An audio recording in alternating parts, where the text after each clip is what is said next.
YouTube Ozick going the GOAT House is back. And I got my final Pro Bowl votes for the 2020 Pro Bowl for you guys today. Right when Pro Bowl voting opened, I made my votes. And I promised right before it closes, which actually closes tomorrow, I'm going to get my final votes out. And fan votes today through closing date, which is tomorrow, count as double the votes, which is interesting. I don't remember them ever doing that, but... So this means a lot here. I don't know if my vote will matter too much when it's all said and done, but they get double the vote, so this is pretty interesting.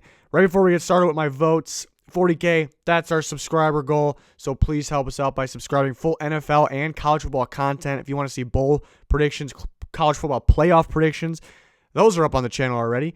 Click that like button. Check us out on Twitter. We have NFL straight-up picks, score predictions on the way, plenty more, even in the offseason, free agency, NFL draft. So please subscribe. That'll help us out a bunch. To my votes, and I already made the votes, so we're just going to run through them here. Quarterback, those are my 6 quarterbacks, so I did add a vote for Kirk Cousins, unlike last time. He's been playing very, very well, especially out of play action. I think he's maybe the best play action quarterback in football, and that's kind of seems like play action's kind of coming back into the league and been a factor, but way different than last year. We see him kind of get used to the playbook. They did change coordinators, and they did change the playbook a little bit to fit this actual team, unlike last year. And he's playing a lot better, a lot more confidence. And we're at the point where you can argue that Kirk Cousins is possibly the Vikings' best player, which is pretty wild. So I had to throw a vote to Kirk Cousins there. But the rest of them are pretty much no-brainers to me. I wasn't as confident clicking on Deshaun Watson's name as I was last time because he's really inconsistent right now. One game elite, one game he hurts his team, and it's pretty poor performance, honestly. But it's still an obvious vote. Patrick Mahomes missed some time. He's still outstanding. You can still argue he's the best player in football. Just looking at that Patriots game, that's not the only reason I vote for him, but the Patriots game, the big plays that he made, well, there wasn't a whole bunch of yards or a whole bunch of offense against that good Patriots defense, but the big plays that he made, Aaron Rodgers and the Packers are not producing as much passing yards as they were early in the year, but he's still making those ridiculous, big-time clutch plays that he makes, so that's still a no-brainer. But the two obvious ones are obviously Lamar Jackson and Russell Wilson. Those ones are very obvious. The next guy I considered was Jimmy Garoppolo. Strongly considering him. He's getting better and better. The Niners are looking great. He's a big reason for it. Maybe just, the deciding factor between him and Cousins is, I guess, maybe the turnovers, and that would be the deciding factor there. Dax overall had a pretty good year, but really slowed down since the last time we voted. Josh Allen's a guy that's heating up. Still, couldn't really get the vote. Last time I voted for Tom Brady, though, and Tom Brady hasn't been super impressive, since the last time we were here doing this. So those are my quarterbacks. We're on to the running backs, and we see some of the guys I voted for. We'll try to sort this the best we can. And there we go. We see the 6 I voted for, and it's tough to choose just 6. We have Christian McCaffrey. That's the obvious. I mean, some of them are pretty obvious. Christian McCaffrey's obvious. Dalvin Cook's obvious. Nick Chubb, the leader in rushing yards, pretty obvious. Derrick Henry, the way he's been playing is ridiculous. Another obvious one. And then it's kind of up to 2 choices. And even though it's kind of tough to leave some guys out, this was pretty simple for me. Austin Eckler is a dominant player. If you look at the run game and the pass game, just absolutely dominant. I think he's the best weapon on the Chargers. I really do. He's been great all year. And Aaron Jones is maybe the best player, this year. It's hard to say. It's hard to say Aaron Jones is the best player on the team over Aaron Rodgers or Devontae Adams in general. I know Aaron Rodgers is by far the most important player on that team, but it feels like Aaron Jones has been the best player on that offense this year and key in every phase of the game, and that's what's impressive there. He's a touchdown machine as well. So I voted for Aaron Jones. And so who do we leave out? Leave out Fournette, who had a pretty good year, front-loaded year, I guess I'd say. Chris Carson, I was close to voting for Chris Carson. That's probably the next guy because the Seahawks love to run the ball. Their game plan is run, run, run. That opens up everything else. So the key is more their running back than their quarterback. Obviously, Russell Wilson's their best player, their most important player, but their key is more of the running back than the quarterback. And Chris Carson is their key, and he's been pretty dominant. The 6 fumbles was kind of a deciding factor. Leaves him behind guys like Eckler and Aaron Jones. Josh Jacobs kind of helped turn the Raiders around. Their second half of the season kind of hurts him a little bit, I guess, for voting, but still very good. Zeke's been solid, but not really how he usually is. I thought I prefer to vote for some of these other guys here. I mean, Kamara's been playing hurt. They haven't been really using him as much. Ingram was considered as well. Ingram's had a pretty darn good year. So those are my 6, though, for my final Pro Bowl votes. We're going to receivers. Keeps taking there we go. Now, this was very tough, too. So there's my 8 that I voted for. We'll break them down here. We got Michael Thomas, obvious. Chris Godwin, very obvious. Mike Evans is hurt, going to be out for the season. Still got to give him my vote, though. That's what's interesting, though, because will he be able to play in the Pro Bowl? Am I wasting a vote there? But we'll talk about who would probably be next up. That's another battle. But then who would be? Amari Cooper would probably be next. I voted for Cortland Sutton last time. I'm keeping that. He's been dominant for the Broncos. High riser out of the young receivers. Kenny Galladay's a touchdown machine. Contested catch expert. I liked him as well. DeAndre Hopkins, I think sometimes, makes things easier for Deshaun Watson. So the games they've won where Hopkins going off, I think he would be the main reason. Looking at DJ Moore was probably the last pick I had, the 8th pick. I just look at that Panthers offense and the games they've performed. It's really because of McCaffrey and Moore and really nobody else. So Moore's taking that next step. It's really tough not voting for Julio just because we know how good he is, but he's been in and out of games, missing some games. But Stephon Diggs probably the next one up. And I'm back and forth on him because pretty good year. And then without Thielen, you could argue both ways. Without Thielen, you expect him to have more yards. But without Thielen, it's actually harder because the focus is all on him. The Vikings don't really have any other receivers, so he's getting doubled a lot. So that's impressive. He's usually a sure-handed guy. This year he has dropped some balls, and actually a couple of them ended up being interceptions. And Kirk Cousins, I think, only has 4 interceptions on the year it is or so. Diggs has been great. Tough task, but I think he's had better years. So I did not vote for Diggs. But I'd probably give it to Diggs or Julio if I took off Mike Evans, but it's hard to say Mike Evans is not worthy just because he's injured. So I missed the Viking on the receiver, but I gave one to the Viking here. I think C.J. Ham's been one of the better fullbacks in football. I think Juszczyk is the best fullback in football, in general, but I'd say C.J. Ham this year, dominant in every phase. If you watch the Vikings run game and how much improved it is, it has to do with the zone blocking scheme, but if you watch C.J. Ham, he is downfield pancaking linebackers left and right. But he's also, we've been seeing the last few weeks, a huge factor in running the ball and catching the ball out of the backfield. So he's come a long way. He's been very impressive. So I give C.J. Ham and Juszczyk's the obvious one from the Niners there. We're on the tight ends. Tight ends was tough to choose for, but let's sort this so we can try to find. There we go. The obvious, Kittle and Travis Kelce, no-brainer. Then my third choice was Mark Andrews, very, very much helping that Ravens offense take that next step. I mean, he is Lamar Jackson's favorite target. Then I went with Darren Waller because the Raiders' lack of receivers, and then for most of the year had a pretty good passing game. A lot of credit is due to Darren Waller. No Antonio Brown, that hurt. We got some injuries. Tyrell Williams has been pretty bad this year, honestly, even though he has some yards. But Waller's really kind of carrying that unit there. Tough not to vote for Zach Ertz. He's always a dominant tight end, always a top-tier tight end. Big game against the Giants that last game to help come back there and get the touchdown in overtime. But I think he's had better years. He's had some crucial drops this year. Hasn't helped his quarterback a whole bunch. Not at all saying he's had a bad year. It's just that's kind of the deciding factor. Austin Hooper, if he didn't get hurt, I think he would have a vote. Hunter Henry and Jared Cook are guys knocking on the door. No offense, not that I would have voted for him, but it's interesting to see him. He's really starting to pick it up. There's a lot of good tight ends. I think Rudolph the second half of the year has been a touchdown machine. So some tight ends are really starting to pick it up. A guy like Cook looks ridiculous now. Hopefully he's healthy. I know he got beat up in that Niners game. But those are my 4 that I voted for. I think the most deserving. Round of the tackles, and we'll scroll down the list. David Bakhtiari. This is in no particular order, really. David Bakhtiari.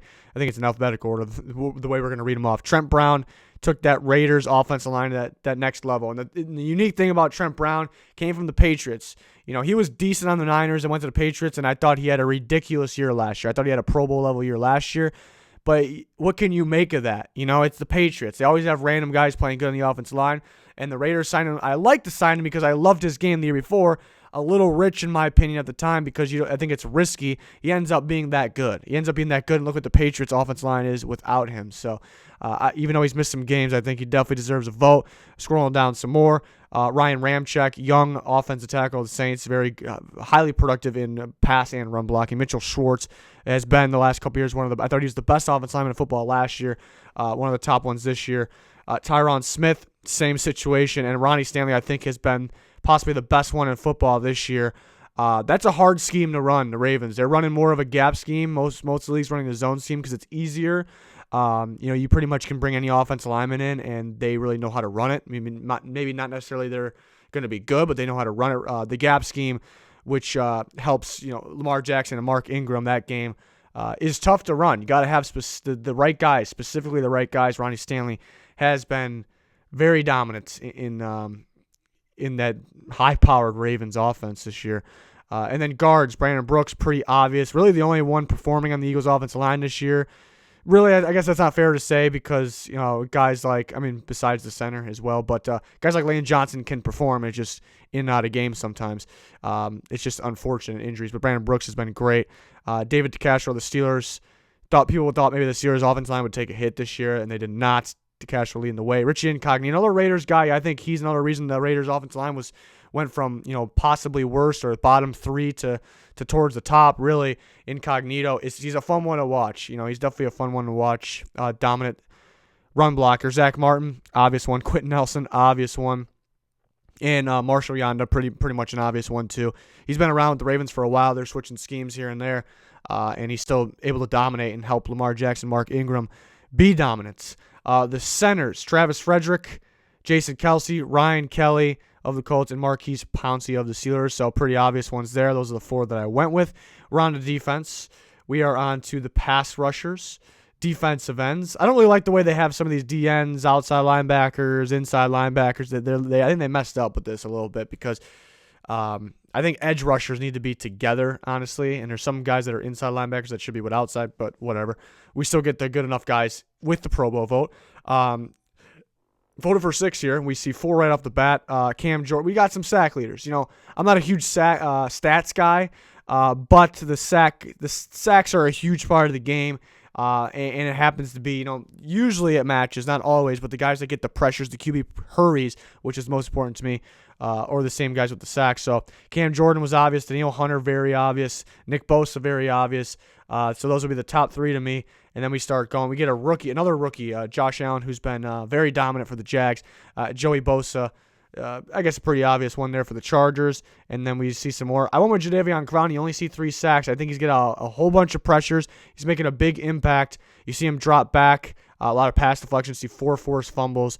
He's all over the place, and he's elite in the run game as well. So I thought he deserved a vote. So that will be the 6. We got 5 up here, and then we got the 6th one right there.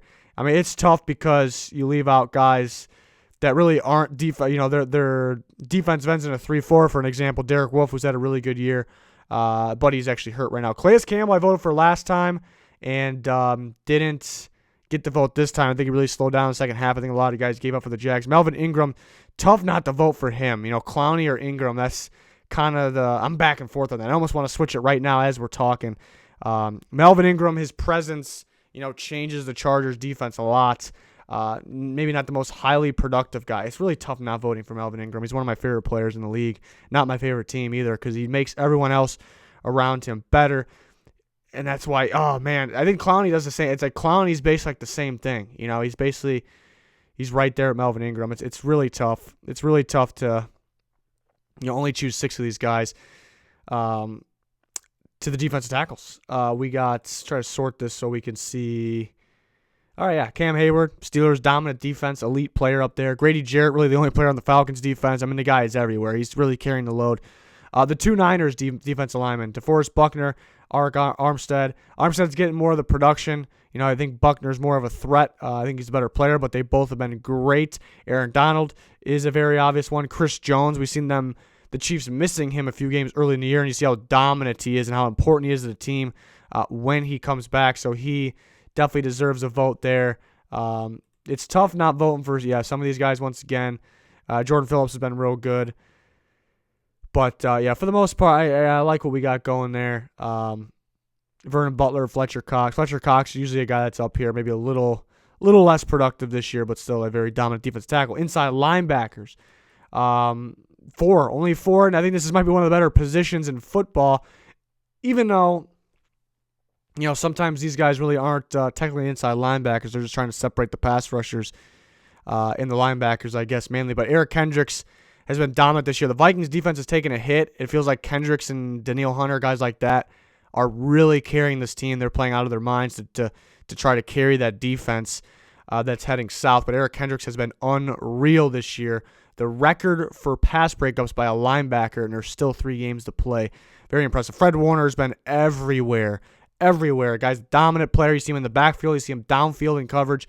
Had to pick up some slack because of injuries. Fred Warner's been excellent. Darius Leonard definitely being one of the better linebackers in football. I think he's picking up some slack for that Colts defense. Really involved in every single category there when you watch him. Same thing like Fred Warner. He's flying around. Sometimes he's in the backfield. Sometimes he's down covering. He gets his hands on the ball. And A.J. Johnson of the Broncos has been just fantastic. Remember him from, I think it was the 2015 draft out of Tennessee. Loved his game. I had a second-round grade on him, and he had off-the-field issues. They got cleared up. So he's back to football and playing at the level we expected him to be playing back in 2015-16 area there when he was coming into the league. So I voted for those 4. It's surprising maybe leaving guys like Bobby Wagner and Luke Kuechly out. They'll get their votes. They'll be just fine. I don't think either one are having as good of a year as they did last year, maybe the last 2 years, but they're worthy of a Pro Bowl vote. You're just only choosing 4. I went with these 4. I think these are the best 4 in football. That's why I voted for them. And Corey Littleton's been great. Jalen Smith, I love Jalen Smith, but something's going on recently, not playing his game. A couple of the Buccaneers guys have been playing really good. The rookie Devin White, Levante David's been good. So, I mean, it's tough not voting for some of those guys, but I chose the 4 best, in my opinion, so I feel strongly about that. We got outside linebackers, mainly pass rusher outside linebackers in the 3-4. Shaq Barrett has been unreal this year, 14.5 sacks, 6 forced fumbles. And then TJ Watt, pretty much the same boat. He's making his way for that defense MVP conversation. And then most of the year, my vote's been for the Packers pass rushers, Zadarius Smith. It's getting tight. I'm kind of split between the first 3 guys I talked about there. Zadarius Smith is kind of that new Melvin Ingram. You guys know how much I like Melvin Ingram because he plays pretty much every position there, and he helps his team. He makes them better. Kind of the glue of that defense, and that's what Zadarius Smith is. But what Zadarius Smith has is this ridiculous amount of production to add on top of that. So he's been fantastic rushing from the edge and the inside, making run stuffs on, second and short, third and short, fourth, whatever it may be. He's been outstanding. Chandler Jones, obviously highly productive, kind of carrying that Cardinals defense. I went with Khalil Mack, a little quiet this year for Khalil Mack. But I mean, he does have pretty good production, 6.5 sacks, 5 forced fumbles. You just wish there was more sacks, but he does so much for this team too. He does so much. You see him drop back in coverage. You see him super instinctive.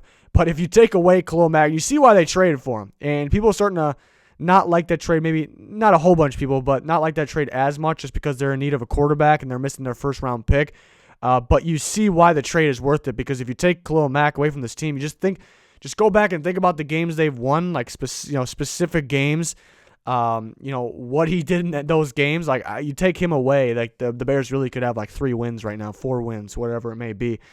So I think he definitely was deserving of a vote. And Demario Davis, who is an off-the-ball linebacker, not a pass rusher, has been outstanding this year, flying around the field.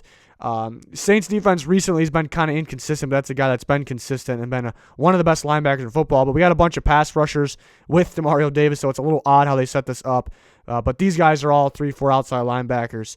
And what I like about these guys, too, I think every single one of them can play both. We've seen Khalil Mack play both. We've seen Chandler Jones play both. We haven't seen it from Shaq Barrett and TJ Watt, but I think they would be able to. But Zadarius Smith, we've seen him play multiple positions on his current team, so he can play both. So that's what I like about these guys, too. What I mean by both is 3-4 outside linebacker, 4-3 end, but we see Zadarius Smith play in the interior, too, which is just, it's unique. It's very interesting to see it, to say the least. Cornerbacks. Who do we got for cornerbacks? 8 we get the vote for. Logan Ryan, I think, is the best slot corner in football. Underappreciated position. Been very dominant. I mean, you see the numbers. He's everywhere for the Titans. A big reason for their success. See some other guys. Joe Hayden got a vote. He didn't get a vote last time. The guy's all over the place. Looks like he's young again. It's ridiculous. You see the front seven of the Steelers, and you expect it to be as good as they are. You see the secondary. Maybe they're playing a little better than expected. Joe Hayden, a big reason for that. A couple other guys too. Tre'Davious White, been outstanding for that Bills defense. Marlon Humphrey, Marshawn Latimer, Richard Sherman. I mean, these guys are obvious. Been very dominant. 2 Ravens make it. Marcus Peters has been great. Him getting traded just pissed him off enough. He went to a well-coached, a very good defense, playing very good football. Stephon Gilmore, the best cornerback in football. So those are the 8. Honestly, there's some other good corners for sure, but those are the 8 that I really liked. I think that was pretty clear cut. I say the 8th place vote was probably Joe Hayden. He made his way in there. I mean, obviously there's more good corners here, but I mean, I didn't really consider too many other ones. That's kind of my corner. Safeties are real tough because you only choose 2 of each. I think Jamal Adams has been a top-tier safety. He's done everything. We've seen him in the backfield. We've seen him downfield. I mean, he does everything. Playmaker for the Jets. And I went with Jordan Poyer. I think he's been outstanding for the Bills, very rangy. And it's a guy that, I think he does a bit of everything too. He was always, back in the day at Oregon State, he was always underappreciated because maybe a little undersized. Can he come up and tackle? And he's been very good at that. So Kareem Jackson's been picking up for the Broncos. Tough not voting for him. Tyrann Mathieu's been big for the Chiefs. Taylor Raff's been playing out of his mind recently. Not that I would vote for him, but I love the rookie there from Washington. Harrison Smith, pretty much every single year we're used to him being the best safety. I still think very good, very important. That team just took a little bit of a step down, so I vote for 2 other guys instead. I mean, it's tough not to vote for some of these guys. Probably missing. It's unfortunate that Derwin James didn't get to play this season. Now he's back now, but didn't play pretty much most season. Adrian Amos has been big for the Packers. That was a big-time signing. Some of those guys that I just mentioned were considered for sure. Free safety. I mean, this is really tough. Free safety is it's really the toughest. Kevin Byard, he does everything. He's key for the Titans defense right now. Playmaker on top of it. I mean, it's so tough to leave some of these guys out. Justin Simmons, I think you can argue, has been the best safety in football this year. Voted for him. He's been everywhere for that Broncos defense. Been very important for them. I mean, it's so hard to leave guys like Devin McCourty. It sucks. And Minkah Fitzpatrick. I think people maybe look at the interceptions too much. I think Byard and it's tough leaving McCourty out. Like I feel like I have to vote for McCourty right now, but I think what Simmons and Byard do, like all around, so important to their team that really go kind of unnoticed. Devin McCourty looks very important to the team, but it seems like they're just throwing anybody back there in the secondary and they're making huge plays. Fitzpatrick's he's a playmaker. He's getting interceptions. He's dominant. I think definitely deserving of a vote. It's just only got 2. I just think these guys do a little more than those other guys. It's really hard not voting for McCourty. I need an extra vote just for McCourty or Minkah Fitzpatrick there. I just think Justin Simmons been out every time I'm watching the Broncos. He's flying around doing something, making a play downfield.